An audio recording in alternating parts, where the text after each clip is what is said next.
Meeting is the nomination of Delaware Syed to be the Deputy Administrator of the Small Business Administration. That's the only bit of business that's on our agenda for this business meeting. Without objection, any member who wishes to place a statement in the record will have that opportunity to do that. Or is there any comments before a vote? Hearing none, the question is the confirmation on the recommendation to the floor for a favorable confirmation for Delaware Syed to be Deputy Administrator of Small Business Administration. The clerk will call the roll. Ms. Cantwell. Aye. Mrs. Shaheen. Aye. Mr. Markey. Aye. Mr. Booker. Aye. Mr. Coons. Aye. Ms. Romano. Ms. Duckworth. Aye. Ms. Rosen. Mr. Hickenlooper. Ms. Ernst. No. Mr. Rubio. No by proxy. Mr. Rich. No by proxy. Mr. Paul. No by proxy.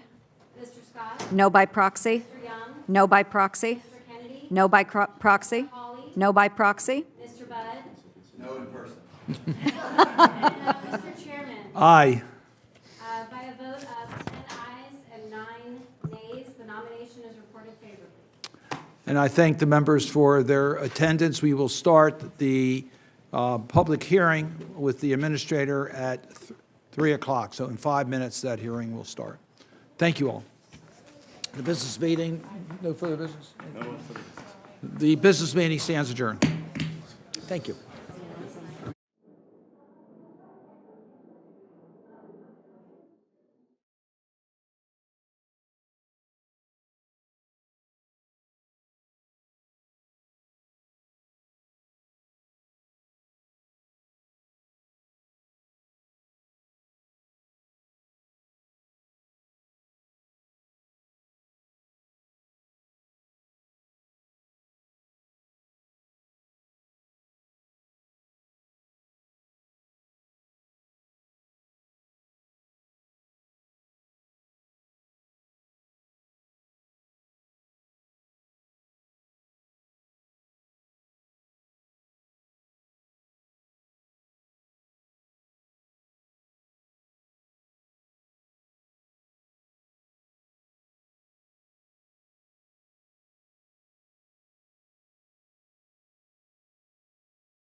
Welcome Administrator Guzman to our committee and thank her for joining us once again.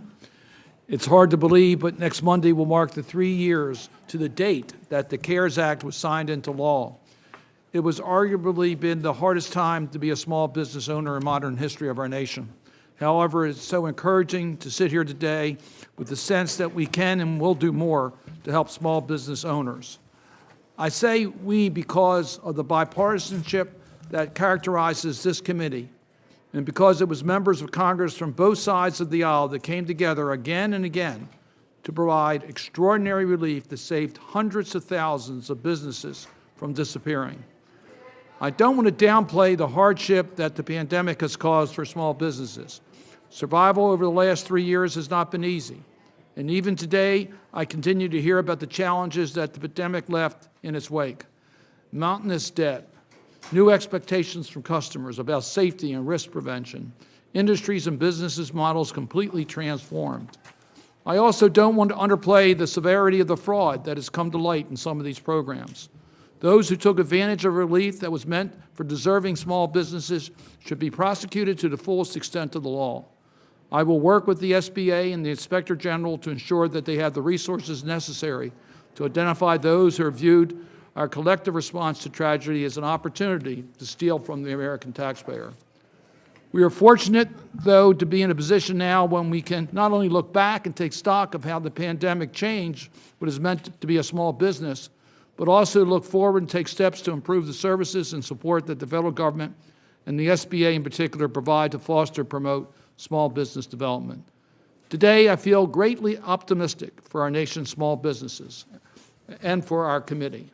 I am delighted to be joined by our new ranking member, Senator Ernst. Senator Ernst and I share a passion for helping small businesses, and we are committed to working together to help small businesses. We have many shared objectives, and I'm confident that working together will yield great results for this committee.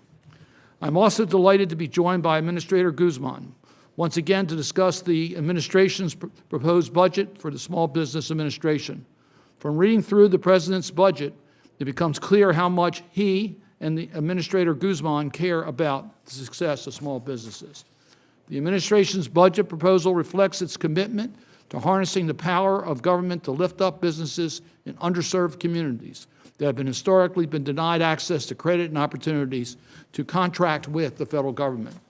The fact is that the recent explosion we have seen in new business registrations coming out of the pandemic is being driven by entrepreneurs in some of our most underserved communities, with minorities and especially minority women driving the surge.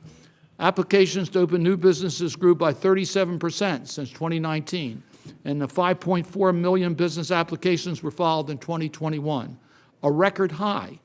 In 2020 and 2021, 49% of new business launches were led by women, with nearly half in 2020 launched by women of color. President Biden and Administrator Guzman understand this and have made supporting minorities, women, and entrepreneurs across the country, including those in rural America, as one of the highest priorities of this administration. I want to commend Administrator Guzman for her commitment to expanding the reach of the SBA lending programs to underserved communities. While we may not see eye to eye on some of the particulars of the administration's strategy, including the two ambitious rule makings unveiled late last year, I know we share a common goal to help our country's small businesses. I want to acknowledge that Senator Ernst and I sent a letter to the administrator on March the 6th. It requested a great deal of information. It also expressed some of our concerns about the rules that were being proposed. On March the 20th, we received a reply to that letter. I'm going to make both our letter and the reply part of this record without objection. I must tell you, I was impressed by the speed and thoroughness of the reply that we received from the Small Business Administration.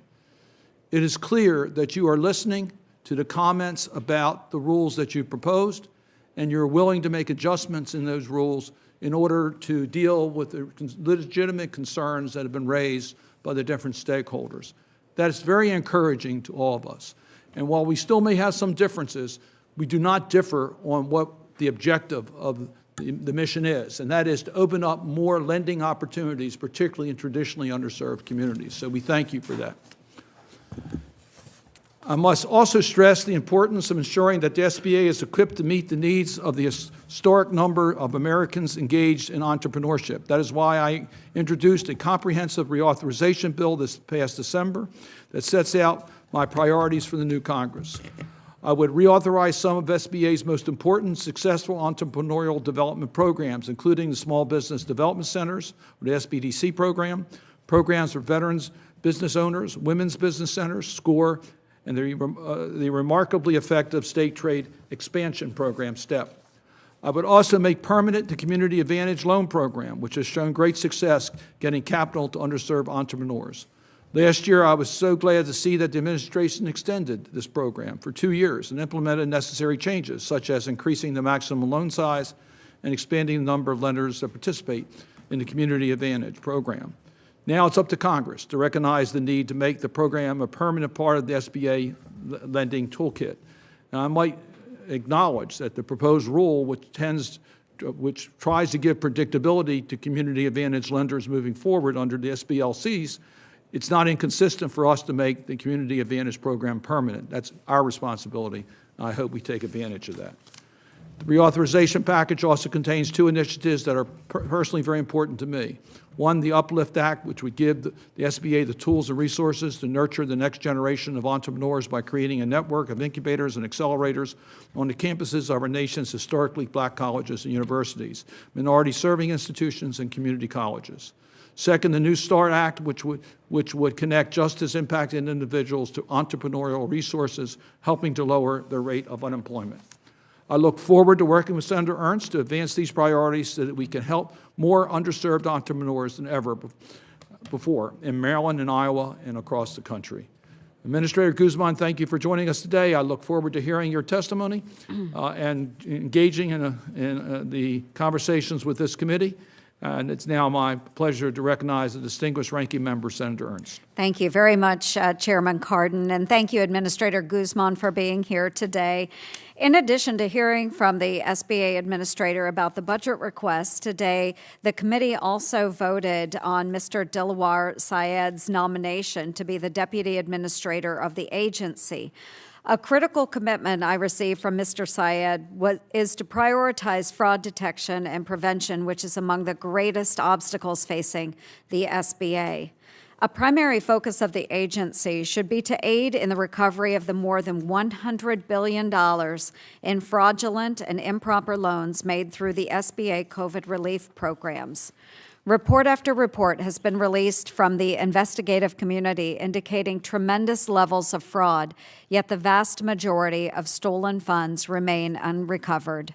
These reports include a suspected $5.4 billion in loans made using stolen Social Security numbers and $1.3 billion of economic injury disaster loans to applicants with foreign IP addresses. Current recoveries by the SBA Inspector General total an estimated $9 billion, but that is just a drop in the bucket. The design of the Paycheck Protection Program was to get money out the door quickly and to keep employees connected to their employer when the government forced our economy to shut down. Fraud and ineligible firms were supposed to be flagged and recouped on the back end through the forgiveness process. Yet the Biden administration has forgiven $754 billion, or 92% of all PPP loans, while ignoring the Inspector General's warnings, wiping their books clean while fraud compounds. In your testimony, Administrator Guzman, you state that the SBA is referring fraud cases to the Inspector General, but without specifics. We all saw President Biden say in his State of the Union address that the government will go after all COVID fraudsters. Despite that claim, the administration has made the decision not to pursue debt collections on roughly $1.1 billion worth of PPP loans under $100,000, citing concerns about equity and fairness. And folks, we all know who that is not fair to. That's the taxpayers. Their hard-earned money went into the pockets of potential fraudsters and bad actors. And the SBA, under the administrator's direction, hasn't pursued these collections, even though it is required by statute. I am concerned the SBA is not pursuing administrative recoveries. There is so much work to be done on recoveries right now, and the budget priorities the President sent to Congress don't reflect that. For instance, your budget request to repurpose $14 million for the IG for audits and investigations. Comparatively, you request more than twice that amount, $30 million, for the Community Navigators program, which was created by the reckless spending in the strictly partisan so-called American Rescue Plan. Community Navigators became a woke fund, which gave money to Democrats' favored organizations, including a diversity, equity, and inclusion performing arts nonprofit and a fraternity. While the administration has written off its obligations to recover improper COVID aid, the SBA has published several controversial proposed rules in the SBA's lending programs. Not only is the SBA inappropriately trying to legislate through the regulatory process, but these changes threaten to destabilize the agency and the taxpayer's balance sheet. In a time where we are seeing serious inflation, bank failures, and warnings of economic recession, I do have to ask why we are gambling with taxpayer money. The SBA's proposed rules loosen prudent underwriting, which is concerning for large 7A loans. It may also lead to predatory lending practices in these government-backed loans, while also opening lending programs to an unlimited number of unregulated fintechs, the very entities responsible for COVID relief fraud. With these new changes, you're relying on the assumption that Congress will bail out the SBA in the future. Administrator Guzman, this is not monopoly money. You and I know that. And I hope that we will not continue to pass go and collect new appropriations for unauthorized rules and, of course, put our taxpayers deeper into debt. The SBA needs to be efficient and serve America's entrepreneurs. It does not need to be making risky bets on the taxpayer's dime. I urge the agency to reverse course on the proposed rules and shift resources to reviewing all loans suspected of fraud by investigators and pursue administrative recoveries. Thank you, Mr. Chair. Thank you, Senator Ernst. We'll now hear from the Administrator, Administrator Guzman. First, let me thank you so much for your openness with this committee, your availability, and again, I appreciate very much the prompt reply to the letter that I wrote with Senator Ernst, and thank you for your leadership. You may proceed. Thank you so much. Well, Chairman Cardin, Ranking Member Ernst, as well as the distinguished members of the committee, I appreciate the opportunity to share a little bit more about the SBA, the Small Business Administration, and the impact we have, as well as the continuous improvement that we make towards ensuring that our small businesses and innovative startups can launch and grow successfully. You know, the entrepreneurial spirit of the American people and their trademark grit, perseverance, and agility that we know so well have really made small businesses our nation's most important driver of job growth, competition, and innovation. You know, America's entrepreneurs have not only helped to deliver an incredible economic expansion, but they are also powering a huge surge in new businesses. 2021 to 2022, we saw 10.5 million new business applications across America. Those people who are starting businesses, the most that we've had in any two-year span on record. And we're already seeing our pre-existing businesses as well as these new businesses grow by leveraging opportunities in our economy that the Biden-Harris administration is investing in. I've seen firsthand how these small businesses have continued to grow, hire, and retain their workforce, as well as pivot and adapt, truly trying to ensure that they can survive the remaining supply chain challenges, inflationary pressures, and a tight labor market. They consistently outline that funding their businesses, that growth capital or access to working capital, is one of their biggest challenges, especially as we see them facing rising interest rates and tightening credit standards. That is why helping small businesses access affordable capital is a top priority at the SBA. In 2022, SBA delivered more than $43 billion across our capital programs and finally reversed a 5-year decline in small dollar lending. But we continue to see large gaps in the availability of capital, especially those dollar amounts under $150,000. And the funding gap limits entrepreneurial growth, and especially for the smallest businesses, as well as for minority, veteran, rural, and other historically underserved communities. To effectively address this market gap, the SBA has to streamline its programs, its regulations for both loans and investments. First and foremost, we need more competition in the marketplace and capacity for small business lending. That is why we proposed expanding our distribution networks by revitalizing the Small Business Lending Company program. The SBLC rule will make the Community Advantage pilot program permanent, sustainable, and provide certainty to the over 100 nonprofit, mission-oriented lenders who have been effectively lending to underserved communities in the 7A program.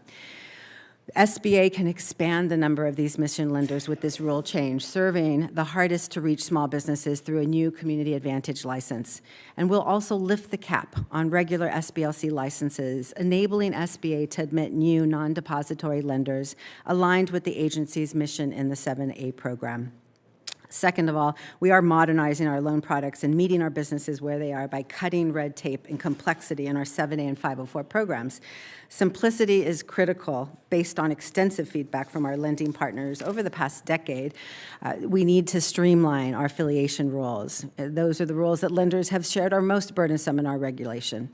We are also aligning with existing lender best practices on credit underwriting, not loosening underwriting. And as we implement, we will prioritize maintaining the core integrity and oversight of SBA's lending programs. Based on past oversight performance within the SBA, as well as existing structures and processes that have been put in place, we can both improve our support for underserved communities, these small dollar loans in particular, and strengthen the program integrity at the same time. Third is that we are adding a provision to help owners with business transitions to employee ownership in particular. SBA is finding ways for its products to help finance partial buyouts, which could help an owner, for example, sell their business to employees for a successful exit. Finally, a bipartisan interest of this committee has been to attract more private capital to the innovative startups critical to our national economic competitiveness and national defense. That's why we have proposed a rule modifying the Small Business Investment Company, or SBIC program, with a new accrual SBIC license, really to incentivize patient and growth capital. We'll expand investment opportunities in rural and underserved communities by ensuring a diversified portfolio across the nation and streamlining the licensing process to account for operational experience. The SBA must effectively address capital gaps so we can provide that credit and the investment to borrowers who cannot find it elsewhere but who are powering the economy. At the same time, as we move forward with these updates to our programs, we continue to build on the lessons learned through managing the large disaster response. Our COVID relief served as an important lifeline to help so many businesses preserve jobs and recover quickly. But while these programs have ended, the SBA continues to support small businesses through ongoing loan servicing, grant reporting, PPP forgiveness, and we'll work with the appropriators in Congress to ensure the agency has the necessary resources to serve these businesses. We are maintaining the day one Biden-Harris priority to combat efforts really to combat fraud in pandemic relief. We instituted standard fraud controls to deliver funds with not just speed, but certainty. And we implemented the GAO's recommendations to improve SBA operations, to detect and collaborate with the Inspector General as well, to recover our stolen funds, and continue to work with law enforcement agencies. I can report that the SBA is more strongly positioned to combat fraud, waste, and abuse across its disaster capital and other programs as a result of these changes. This strengthened positions enables us to better serve the 33 million small businesses and disaster survivors into the future. Thank you for your time. I look forward to your questions and diving into more details. Well, thank you. I agree with you completely about the challenges we have with access to capital from traditionally underserved communities and small businesses that have been left behind in the past. When you look at the 7A and 504, the two primary programs that the SBA sponsors, the numbers aren't terribly encouraging when you look at target groups that you would want to see more representative of their numbers in our community, underrepresented in the amount of 7A loans and 504 loans. So I agree with you. We need to open up the program, and I think that's what you're intending to do. But one program that you've mentioned that has worked well is the Community Advantage 7A program. Now, they're smaller loans, and the numbers there are much more encouraging as far as reaching traditionally underserved communities. You took steps to extend that program, and now under the rule that you're considering, you're going to use the SBLCs as a way of continuing these programs beyond their current expiration date. I really want to get a better understanding, because it seems like the CAs are working. And what worries me is as you transition into a new program, do we maintain the strength of the Community Advantage programs to make sure that they stay focused on the underserved communities, or do they now get lost in this new rule that you're proposing that could cause them to become too expensive and go to larger loans rather than the smaller loans? The Community Advantage lenders are the CDFIs, the Community Development Financial Institutions, the CDCs, the Community Development Corporations, who are by mission oriented towards filling gaps in the marketplace with underserved communities. Across the SBA's portfolio, we serve about 58% to underserved communities, and this portfolio in particular has a higher index. But what they'll share with you directly is that they've been unable to scale. We do about 500 loans within the Community Advantage program, and just over 50 to 60,000 in across our portfolio. They'll say that not having that permanence disincentivizes investment in expanding the program. And so in order to really truly put the wind behind their sails, giving them an option to access the SBLC program, which in the past Community Advantage lenders have done, because you can get the existing 14 licenses within the SBLCs, that gives them more empowerment to truly raise the capital, get the liquidity that they need to scale and serve these underserved businesses across the country. And so we're hoping by establishing this option for SBLC, or for Community Advantage partners to get into the SBLC program, they will be able to develop scale and better serve across the country. Well, we share with you the view that it should be made permanent. We recognize that you consider that done by your regulations. We think Congress could support this by action. So I think we're on the same page as to trying to get the predictability to the CA lenders. I could talk about a lot of things in the budget that I'm very excited about, agree with completely, et cetera, but I'm going to use my time on a disappointment that's in your budget. A couple areas that I'm surprised that you would not have a greater priority. And one are the field offices. We've heard from so many of our members of this committee about the service levels at field offices that they need to strengthen. And you have a flat budget in regards to the support for the field offices. That's our outreach office. That's where the locals can get the information they need. Small businesses don't have the deep pockets, and the small business field offices can help make that connection to the SBA services. So what was the rationale for level funding the field office operations where the other programs saw some increases?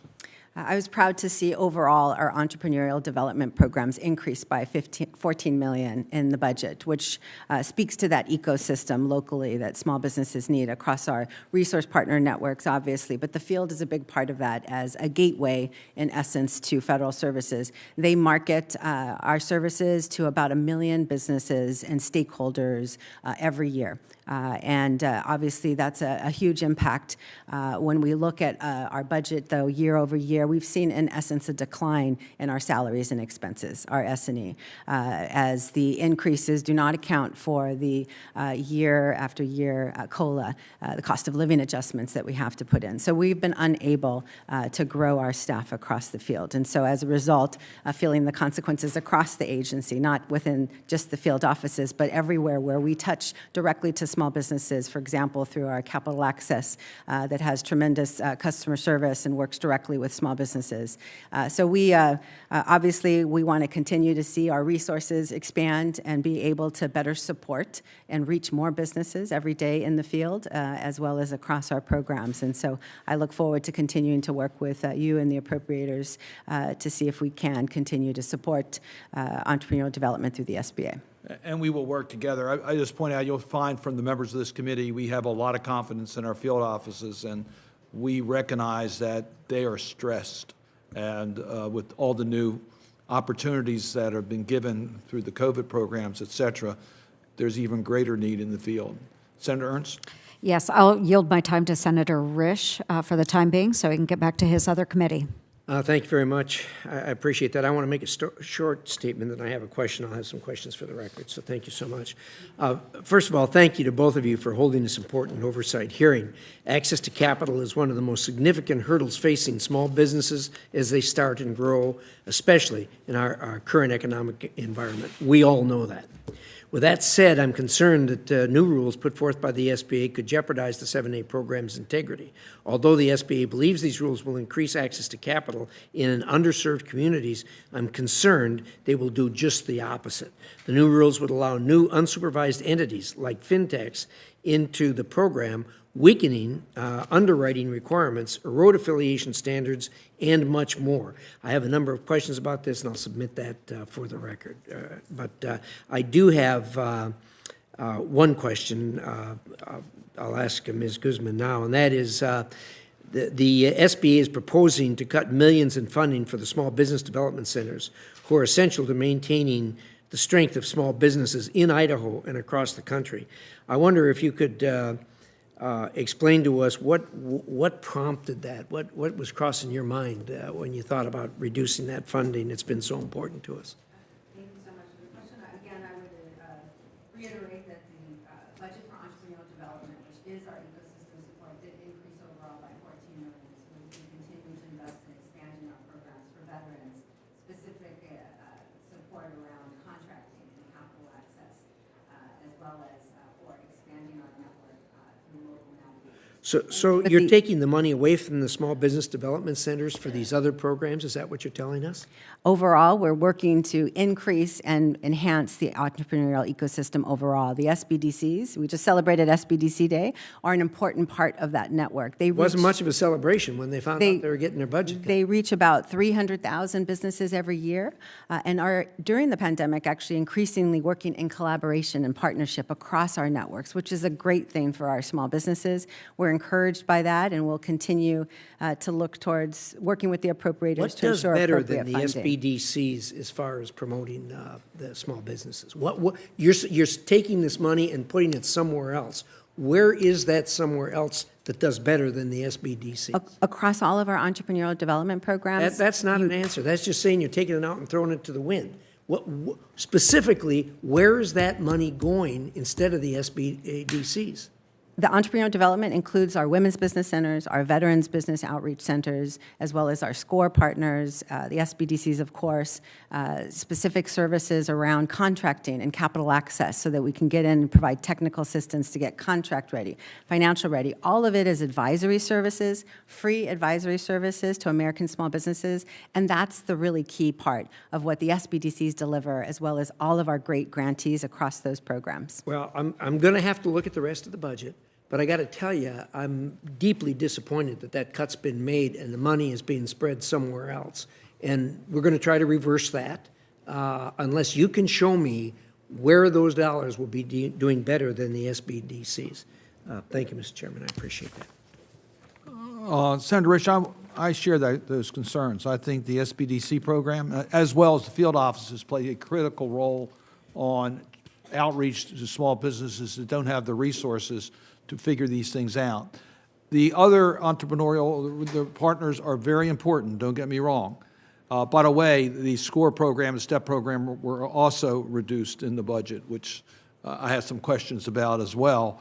But I do think that the SBDCs are critically important, so I share those concerns. Well, Mr. Chairman, I concur with you 100%. And it's possible she's got a better place for the money. Mm-hmm. But I want to hear it, not just saying, well, we're going to put it out and spread it amongst these. I mean, it doesn't make sense when we have such a successful program. There's nobody saying that this program isn't successful.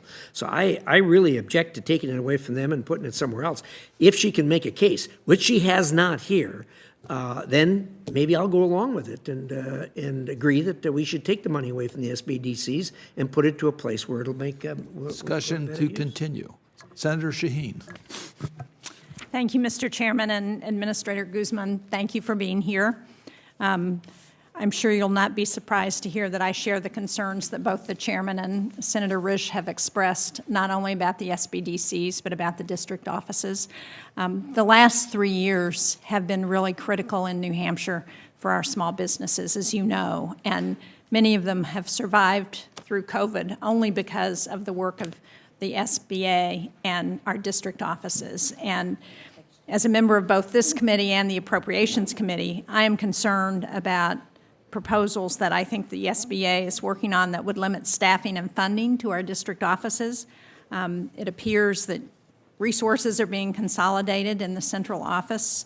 And as I'm sure you remember, I asked you about this issue last April, and the omnibus budget in December directed the SBA to report details on district office staffing and funding levels for the last 5 years.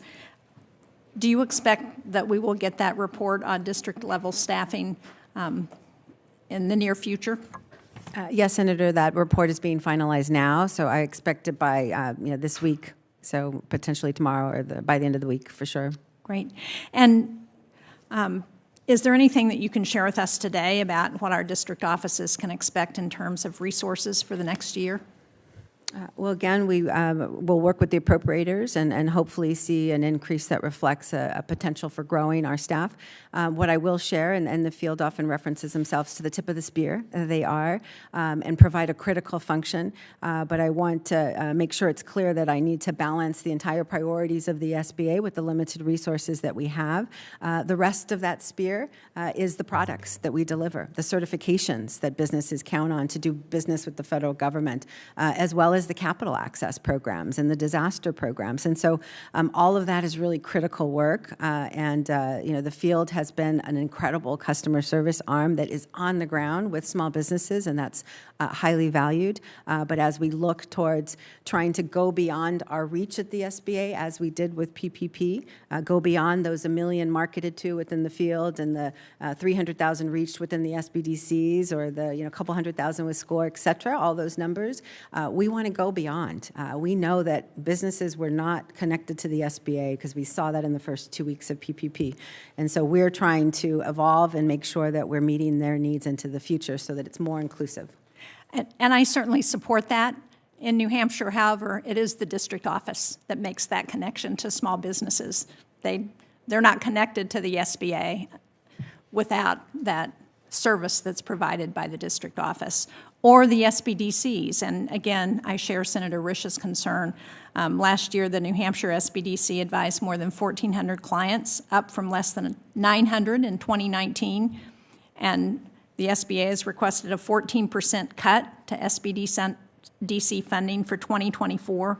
That works out to a cut of $105,000 in New Hampshire, even though they're advising 60% more clients. I think that's untenable. And the last time the SBDCs received this little funding was in 2016. So it's really a major cut to their budget. And again, you've commented on where you think that money should go. I share the view that those other programs are not going to provide the same kind of service that is currently being provided by the SBDC in New Hampshire. I'm sure we will continue to have this discussion in this committee and at the Appropriations Committee. I also want to ask you about the State Trade Expansion Program, the STEP program, which has really made a huge difference in New Hampshire in terms of increasing exports. During 2022, we saw a 14% increase in exports over 2021, and I think the STEP program had a lot to do with that. There are some questions about how we make that more flexible, more responsive to the needs of small businesses. So can you talk about what you might be considering in terms of how that program can better address the concerns that the people who are using it have? Well, thank you. And the STEP program, supports 51 states and territories currently, and we look to continue to expand and grow that to all 56. That it's a critical program. We've been evaluating right now what a small business exporter is. We've relied on the Department of Commerce data that showed 267,000 businesses were exporters, but that didn't account for the true reality that small businesses are accidental exporters as soon as they put their website online. And those digital providers out there will tell you that a majority of their businesses on Etsy, et cetera, are actually exporting. So we've done some research of our own to account for those 2,500 and under exporters who are shipping in small batches, and found with those, along with the service providers that are surveyed, not counted one by one, we actually have about 1.3 million exporters. And so really trying to recognize that digital service providers, these digital sales that are happening on e-commerce around the world are important. So constantly we'll update and modify the program and simplify it so that our states can continue to get the performance that they're getting out of the program. Well, I can tell you in the Appropriations Committee, I'm arguing that we should fully fund that program at its authorized level. So thank you. Thank you, Mr. Chairman. I look forward to the conversation. Senator Ernst. Yes, thank you. And you won't be surprised to hear that in Iowa as well, we are concerned about the SBDCs and the field offices. So I think there's a lot of agreement from this committee that we are concerned about the funding there. So, Administrator, I've been watching the news, as most folks have, about Silicon Valley Bank and Signature Bank. And those regional and community banks are very critical to our small businesses and their lending. When the credit market tightens, we have historically seen higher volume of SBA lending. Signature Bank is one of the largest lenders in the 7A secondary market. And they've now ceased buying new bids on 7A loans. This will make it very difficult for our lenders to continue to have liquidity to make new loans, especially those non-depository institutions like our small business lending companies. So what is the administration doing to oversee Signature Bank and communicate the updates with those lenders? Mm-hmm. Well, obviously, the quick action by the regulators to ensure that the small businesses and the individual depositors were safe across the banking industry was important, as banks need liquidity to do lending across the board. Obviously, we're tracking closely all of the financial institutions that either hold our loans or that participate in our securities, whether that's on our small business investment companies or within our guarantee program. The administration continues to take strong action to ensure that the banking industry continues to be supported and resilient during this time, as signaled by the Secretary of the Treasury as well as the regulators. And so, as the SBA's view is that this is just demonstrates further why we need to address the capital gaps and fix our programs to better reach and support banks who have liquidity issues right now, and a guarantee would be perfect for their bottom line. Right now, 4,000 of the 4,500 community banks, for example, who serve so many communities across the nation, haven't done an SBA loan in the last 2 years. And so we need to get them back in, simplify the program, and make sure that they can use their prudent credit underwriting standards in order to deliver these loans. Mm-hmm. And this would be a prime example why strong underwriting is really important as well. I hope that this has been a one-off situation, but I think it's encouraging many of those institutions to go back and relook what their practices are. So again, I hope it's a one-off. Administrator, recently Chairman Cardin and I sent you a letter detailing our concerns about two of your recent proposed rules regarding affiliation and the SBLC moratorium that could open SBA lending programs to fraud, predatory lending practices, and other vulnerabilities. These rules are without congressional input or authorization, and in spite of recent fraud levels witnessed in COVID relief programs. So when should we expect those final rules?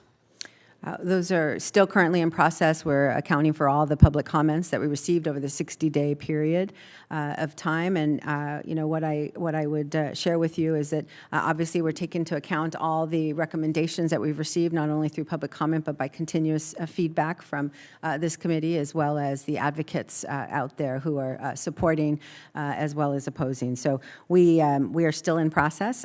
It's beyond the regulation. We want to make sure that all processes are in place and our operating procedures so that we could be ready to support our lenders. This is about expanding access to capital with prudent, demonstrated programs such as the SBLC that has already done over $14 billion over the decades that it's been in action, as well as, of course, the SBA Express that uses the credit underwriting standards that we are moving towards within this new reg change. And they've been successful. The 20 of the last 23 years, SBA Express term loans have outperformed against the 7A term loans. So we are confident that that credit underwriting standard that we are putting forward has data to support it. And so these are administrative regulatory changes that we think will streamline for our banking partners, especially getting those community banks in, as well as allowing us to expand our distribution networks. Okay, and I know we did receive your response. I do want to thank you as well for the letter that was sent back to Chairman Cardin and I. You do continue to state that PPP is the basis for removing most of the affiliation test, and I just need to restate that Congress did not authorize a permanent change to larger 7A loans for affiliation or underwriting criteria because of COVID programs. Further, this is yet one more example of this administration not letting an emergency go to waste and instead using the COVID crisis as justification for more of that government spending and overreach. And I'll come back to this if we get a second round of questions here, because I do have a little bit more that I'd love to discuss on this issue, and I'll yield. Thank you. Senator Rosen. Well, thank you, Chairman Cardin, Ranking Member Ernst, for holding this hearing, and thank you, Administrator Guzman, always for your vast amount of knowledge and care for small business administration. And we all do. I'm going to give a plug for our Nevada small business district offices, state offices. They went above and beyond during COVID, and they just helped thousands of small businesses, and we're really grateful, and I think we all share that concern. But I want to move over to students who want to open up small businesses, because in my home state of Nevada, small businesses, of course, 99% of small business, are the economic engine of our communities, and of course, diversity is our strength. And so I want to ensure that minority entrepreneurs and small business owners have the proper resources to thrive. So to address this, I was proud to introduce the Minority Entrepreneurship Grant Program Act with Senator Tillis last Congress. And our bipartisan legislation would establish Minority Entrepreneurship Grant Program at SBA to award grants to MSIs, minority serving institutions, and HBCUs, the historically black colleges and universities, to promote and increase opportunities for minority student business ownership and entrepreneurship. And I'm glad to see the President's budget proposal supports funding this technical assistance to colleges and universities to further promote entrepreneurship. So, Administrator Guzman, how does the SBA, how would you plan to use such funding to address the needs of aspiring young students serving through MSIs and HBCUs? Well, thank you so much for that question. And the administration has focused on ensuring that we truly can support all of our small businesses. There's a changing face of entrepreneurship, as you've seen in your home state. Women and people of color are starting businesses at the highest rates, yet they don't have the same success outcomes due to lack of capital. And so it's a critical gap, and that's what the SBA's mission is, to fill those capital gaps. So, obviously we are committed to deploying the programs that are authorized and ensuring that we prudently, deliver the objective of Congress to reach these businesses. We are currently, though, setting up networks to be able to work with MSIs specifically, expanding the number of MSIs within our Women's Business Center network, as an example, by 3x. And they exist within our SBDC network as well, and we're continuing to try to partner so that students are more informed and ready to launch their great idea if that time comes. And so we're committed to, as well, well serving those institutions and working in partnership with them, and we continue to explore options. So we're happy to provide technical assistance on that and give you the support needed to deliver a program. Thank you. I appreciate that. And I want to turn now to something that Nevada has a lot of small businesses in. We're home to nearly 100 legally operating cannabis businesses across our state. And one of the greatest barriers for these businesses is lack of access to capital and resources. And so I have made it my priority to ensure there's an expansion in SBA loan of eligibility for small businesses in Nevada and nationwide. And in November of 2022, I introduced the Fair Access for Cannabis Small Business Act. And so that's going to ensure that those legally operating cannabis small businesses, well, they have access to loans and programs provided by the SBA. And so how do you think SBA can assist state legal cannabis businesses, and what else do you think Congress could do to break down the barriers here? Well, currently, it's cannabis is, of course, a federal Schedule I substance. We're not allowed to lend to any businesses in the cannabis field. And so we're happy, though, to provide technical assistance around our programs to make sure that that you receive that support from the SBA experts in terms of the program implementation and what that would mean. Thank you. We're going to keep working on that. And now I'm very pleased that the ranking member and I have something we love to talk about, a great bill that we've done together for childcare providers. And we want to expand that loan eligibility for them because in Nevada, of course, across this nation, parents of nearly 75% of children under the age of 5 do not have access to a licensed childcare provider, whether it's because of lengthy wait lists, long distances, high costs. Things are just unaffordable.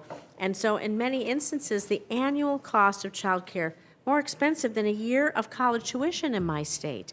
And so currently only for-profit childcare providers have full access to all the SBA loan products. And so while nonprofit providers only have access to the SBA's microloan program, and that's capped at $50,000. So other loan products such as 7A and 504 loan programs are just off limits, and it really is blocking access for these nonprofit child care providers to establish things right in a local community, really to support our families. And so Senator Ernst and I have the Small Business Child Care Investment Act. We're very proud of that one, to allow these nonprofit child care providers to take advantage of everything the SBA has to offer. And so will you commit to working with us to be sure that we can advance this effort to provide nonprofit child care providers access so that everyone has access to good quality child care wherever they live? Yes, most definitely. As I shared, child care is a priority area for us. We do boot camps for child care entrepreneurs and would be happy to look at expanding access to capital across our programs and provide technical assistance to you. Thank you. I appreciate it. Senator Hickenlooper. Thank you, Mr. Chair and Administrator Guzman. What a delight to see you and to follow your success from afar. Appreciate all the hard work. Thank you. As you know, the recent Federal Reserve study shows that fintech leaders, quote unquote, have a potential to create a more inclusive financial system, allowing small businesses that were less likely to receive credit through traditional lenders to access credit and to do so at a lower cost. End quote. How can fintechs fill gaps in the market in the SBA program and get more dollars to traditionally underserved communities that usually are trying for the first time in many cases to access capital? Studies have shown that fintechs operate more successfully in zip codes that are more banking deserts, that they're able to fill capital gaps. Just if you look at them as a business model, they're going after the gaps that the banks are not going after. So those small dollar loans is where they've made a lot of headway. While there have been good and bad actors in the fintech industry in the past, they've demonstrated within our programs that they helped to ensure that underserved communities were able to access critical programs at the SBA. Great. 7A operates to provide capital to those who can't otherwise access it, but also have the ability to repay loans. In order to lower the risk to the program and target SBLC lending to smaller businesses, would SBA consider imposing initial caps on the loan sizes for new SBLCs that are gradually increased as new SBLCs mature in this program? The SBLC is an established program for multiple decades, and what we're trying to do is drive in our licensing program, our licensing component of the SBLC, proposed SBLC program, a drive towards filling market gaps, which is in the small dollar lending space. And what we're trying to do is incentivize loans, especially $500,000 and under, within this program, and then broadly across our 7A program. And so we're continuing to look at ways to ensure that happens through our oversight and protections that are in place. And so I'm happy to look into this further with you. Yeah, I saw that there were a number of comment letters on the rule to remove the moratorium on SBLCs, and we look at that in a supportive way. I thought I'd ask a question also about, as a veteran borrower of the 504 program, are there ways we could expand that program as well? And I realize that those loans generally are smaller than the 7A loans and not as popular with the banks, or certainly different kinds of lenders. But I look, especially with truly small businesses, immigrant-founded businesses, it is a unique way they can enhance their exit when they actually sell their business. When you own your real estate, it's a big difference. And in my case, the multiple of free cash flow was almost double because we owned the real estate compared to if we were just selling that cash flow. The 504 program, I agree, is one of the critical mainstays for small businesses who have to be able to defend and stay in the location that they started. In many cases, it gets expensive. So owning that real estate also is a retention strategy for longevity. We're looking at the 504 program currently, but as well, I would say that the rule changes that we're making right now are supported by NADCO, which is the National Association of the Development Companies, who are organized around our 504 program to deliver this program. They will tell you that the affiliation rule is a barrier, which focuses too much on control and not enough on just simple ownership. So the NADCO is completely supportive, as they believe that will unlock some capital and obviously propel the 504 program further. So I'm looking forward to being able to streamline the program, cut the red tape, and have the support of NADCO. Great. I think that's perfect. And I think the potential, especially in some of the franchise programs where franchisees could be encouraged to purchase their building as well. There are very, very few franchise companies that do that. Some of them own the property themselves and allow their franchisees to rent it from them. But I'm a big believer in that long-term success. Last question. We talk about this every time we've ever been together. Reauthorization. It's been 20 years. How can we talk about reauthorization in such a way that we can reaffirm our commitment to Main Street? Mm-hmm. Well, obviously, the SBA celebrated its 70th year this year, and we were focused and founded to ensure competition and innovation exist in our economy through small businesses. SBA has evolved dramatically since it was last reauthorized in terms of the types of programs like STEP, SBA Express, and some great programs that exist at the agency today. But we look forward to working collaboratively with the committee as reauthorization is considered, and based on that, ensure that the programs and services that we offer to small businesses are supported, and I can only offer my support to make sure that that process is as effective for our small businesses and the outcomes that they need. Great. As always, thank you for your public service. I yield back to the chair. Thank you. Senator Butt. Thank you, Chairman. Administrator, thanks for being here. Appreciate your time today. Back on February 16th, President Biden issued Executive Order 14091, and has to do with that opportunity for entrepreneurs. And I think we would all agree that we should be providing more opportunity to entrepreneurs of all backgrounds. But here's where the concern is about the true purpose of this executive order. For example, the title of Section 3 is Delivering Equitable Outcomes Through Government Policies, Programs, and Activities. Furthermore, the phrase equitable outcomes is used no less than 8 times throughout the document. Given the repeated usage of this term outcomes, Administrator, under your leadership, is the SBA is it primarily concerned with equality of opportunity or equality of outcome?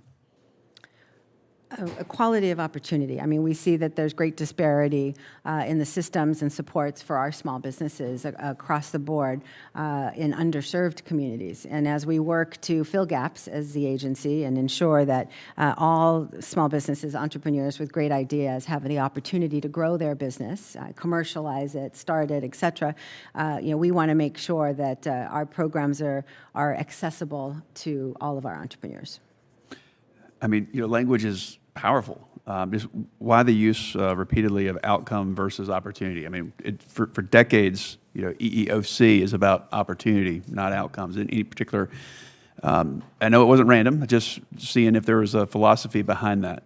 Well, I know that if we present more opportunities, as studies have shown, when we invest in all of our businesses, they can have better outcomes. And so I think, that's the connection for me, is that I know if I deliver opportunity, if I deliver access to key programs, the success factors that businesses need, that we can see better outcomes for all of our businesses. I think it's critical. I mean, I like how you address that. But if we're presenting more opportunities, let's talk about presenting more opportunities rather than what it's going to get to, because that's what we do. We want equal opportunity. So we're just paying attention to that and seeing, where we want to level the playing field of opportunity. So I would agree with you in that. The SBA's proposed affiliation rule tells lenders that they no longer need to consider well-established underwriting criteria, and instead allows lenders to do what they believe is an acceptable loan. So let's not forget that the current underwriting criteria, it stabilized the 7A program, it minimized losses to taxpayers, and kept the cost of capital to borrowers reasonable. So your proposed rule would, as I understand it, would erase those standards, and it would create a system where lenders could use a taxpayer-backed portfolio to engage in extremely risky loans. That could dramatically impact portfolio performance, loss rates, and ultimately cost to borrowers.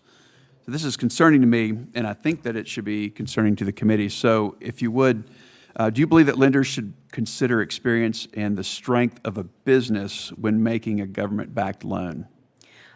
Thank you so much for that question, because I do want to clarify here that we are basing the credit criteria simplification on history. We have the SBA Express program, which is about 45% of our current volume, on which zero subsidy is based, and that portfolio has performed well. 20 out of the last 23 years, actually those SBA Express term loans outperformed regular 7A. And so when we're deferring to credit underwriting standards of the banks, we're still holding them accountable to that essential factor of ability to repay, first and foremost. And so they are allowed to adopt their own credit underwriting standards and alternative underwriting standards, which they've been effectively performing at zero subsidy throughout the program. So we are using that data and that experience at the SBA to inform this new regulatory reform that will simplify and attract more community banks and others into the program. So thank you for that question. Yeah, thank you. I think with 23 years of success, as you mentioned, that we need to continue to look at things like, and what's your opinion on looking at past earnings, projected cash flow, future prospects of a business when making government-backed loans? I think you alluded to that some, but I just wanted to elucidate that and see where you stand on that. A lot of our financial institutions will leverage that data, that history. I mean, they look at the tax documents as well as performance and ability to repay, but I think we're deferring to the lenders with this credit criteria, obviously, and ensuring that they can continue to perform in the program. I think that's what we've been hearing from our lenders for quite some time, and they have the performance to back it up. Thank you. Appreciate you being here today. Chairman. Thank you.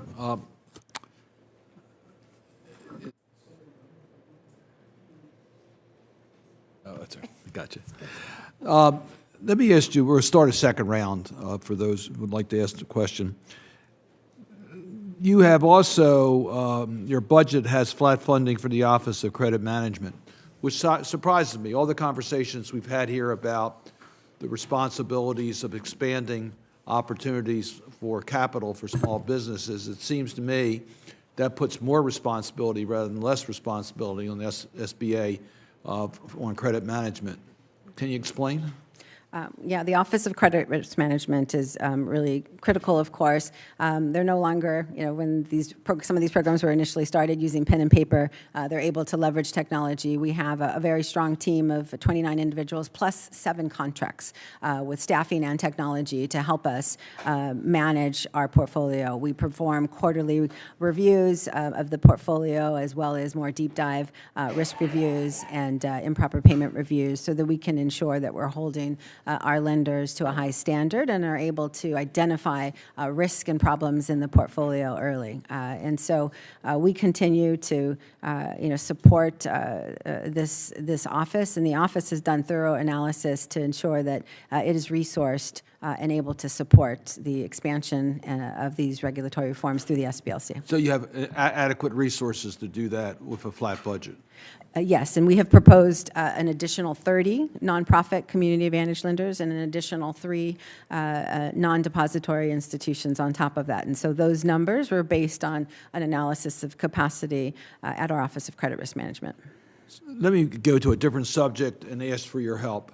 And we are coordinating this with the Senate Finance Committee. We are extremely concerned about what we hear from small businesses in regards to compliance with the tax laws of our country. That is extremely difficult for small businesses that use basically the individual tax returns to do their taxes, that there needs to be more sensitivity to small businesses. We're going to try to weigh in with the Senate Finances Committee. It's their jurisdiction, but they want to work with us on this. I would certainly welcome whatever help you could give us in your experiences with the small businesses that you operate with, where the major needs are for reform within our tax code to help small businesses. Yes, we're happy to provide that technical assistance. As obviously tax returns are really critical in our COVID relief programs as well as our ongoing programs. So. Right. I assume you've had a lot of contact in that regard. Correct. Yes, and we definitely recognize that small businesses want tax fairness, and for them that means simplicity, easy to understand. They don't have the lawyers and accountants to hire to try to help them navigate a complex tax system, and so and it's oftentimes complicated for them, to track some of these filings, and that's why you see challenges when they go to seek capital. So as much as we can to simplify the process for them, that'll help them access capital and help them start and grow more effectively. We've had discussion during this hearing about minority serving institutions and HBCUs. I just really want to applaud the efforts that have been, at least in my state of Maryland, we've gone from 1 women's business center to 4 women's business centers. We have a women's business center located at Bowie State University, the oldest of our HBCUs. Morgan State University is also engaged in this. We have a business innovation center at Bowie State.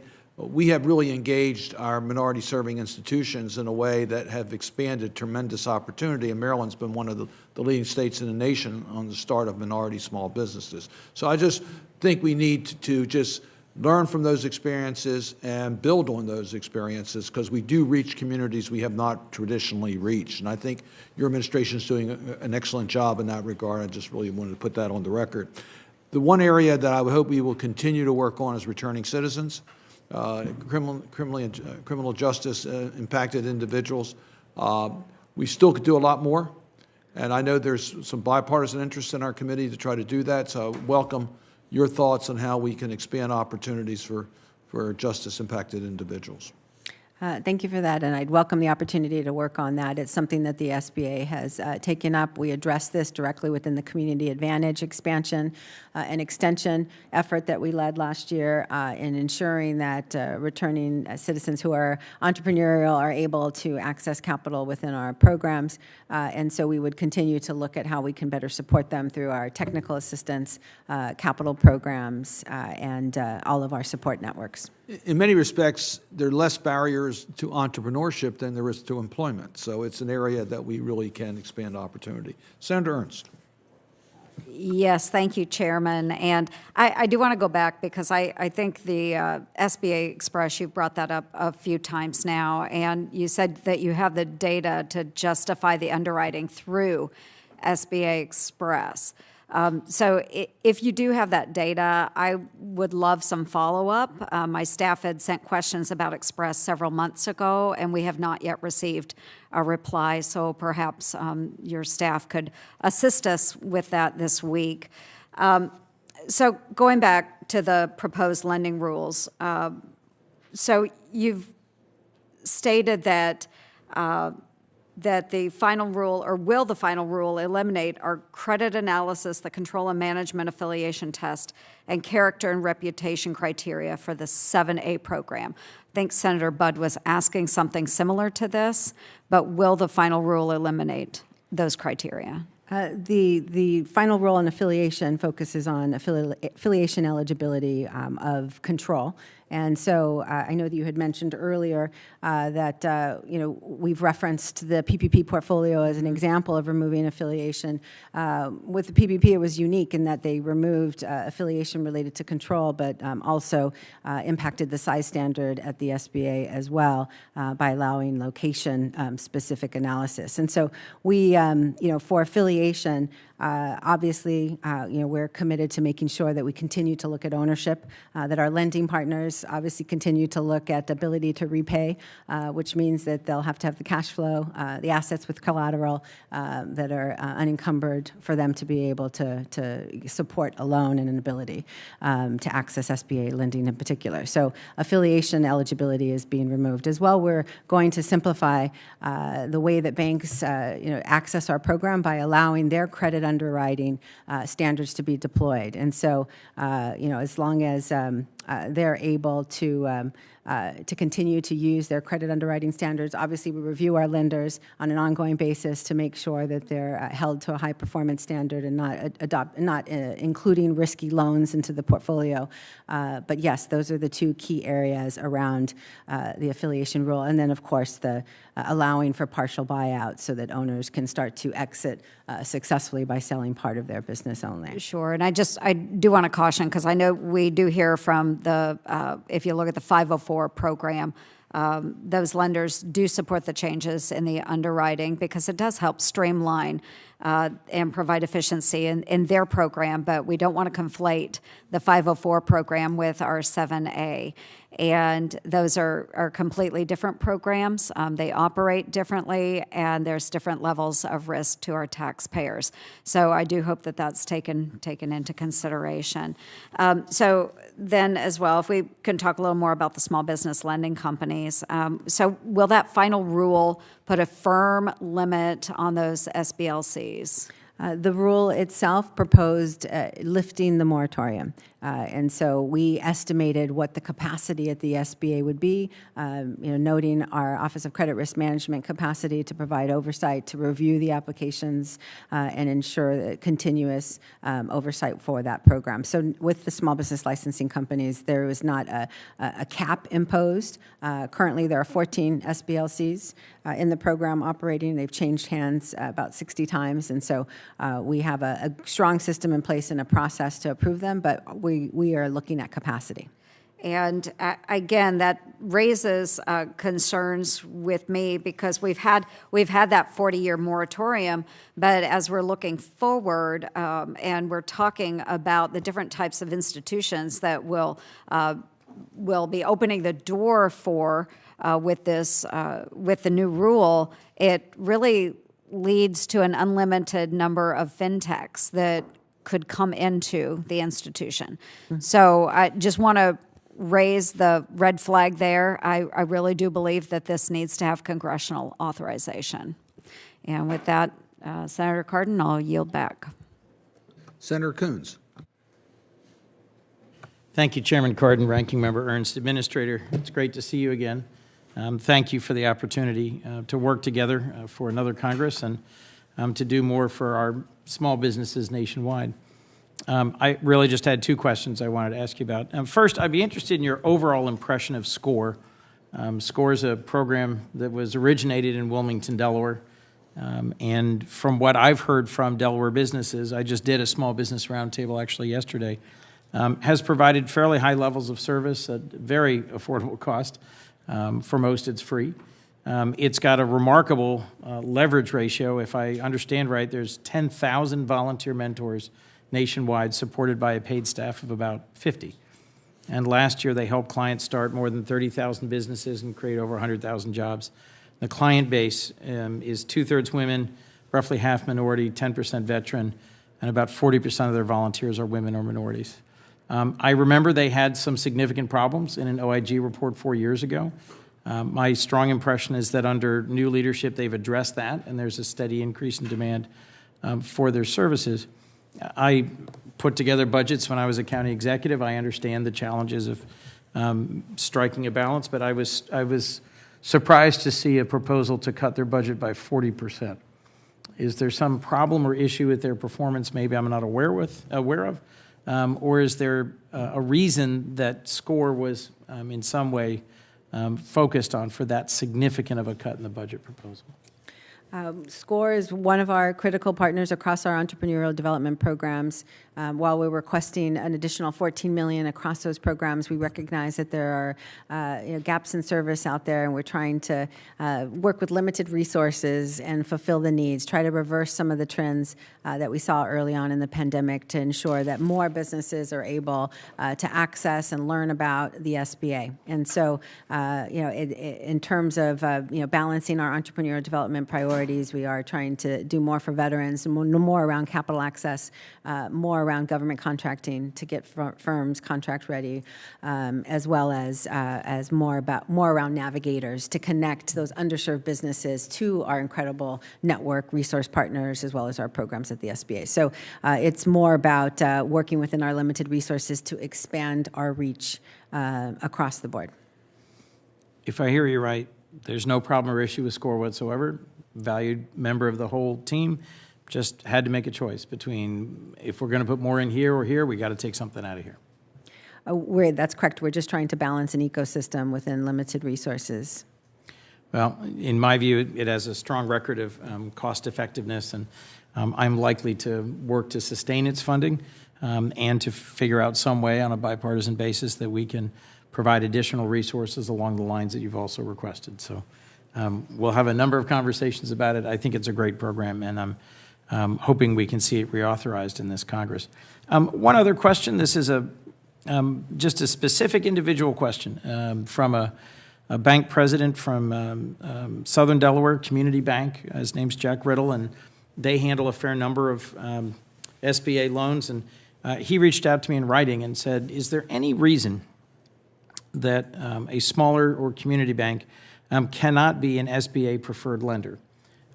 His point being that they have significantly more paperwork and a significantly higher guarantee requirement than one of the major banks in our state.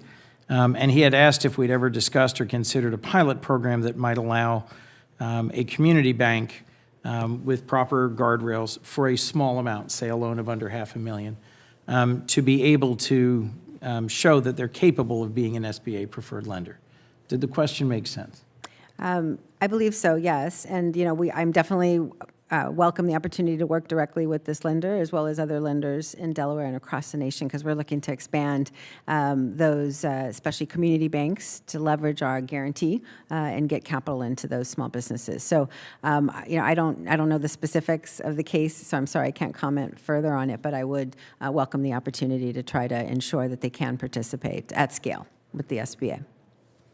Thank you very much. I'll forward the letter to you, and hopefully we'll get him a timely response.